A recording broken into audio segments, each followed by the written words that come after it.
আসসালামু আলাইকুম প্রিয় দর্শক, এই সেই কুমার নদী, অর্ধ শত বছরের কুমার নদী। এই কুমার নদী দিয়ে একসময় ঢাকা থেকে খুলনা থেকে ট্রলার স্টিমার আসতো। এখন আর সেই নাই।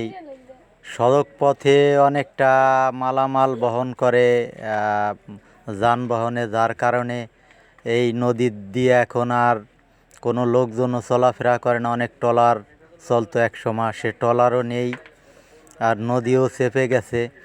এই নদীর পানি দিয়ে এক সময় কৃষকরা ধান পাট চাষ করত, তাও এখন আর করে না।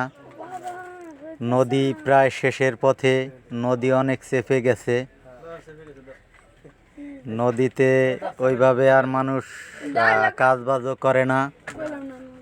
শুরু হয়েছে টেকেরহাট থেকে, দিগনগর হয়ে, ঘাড়ুয়া হয়ে, ভাঙ্গা হয়ে, নগরকান্দা হয়ে চলে গেছে ফরিদপুর। ফরিদপুর থেকে পদ্মা নদীতে যে মিশেছে এই নদী।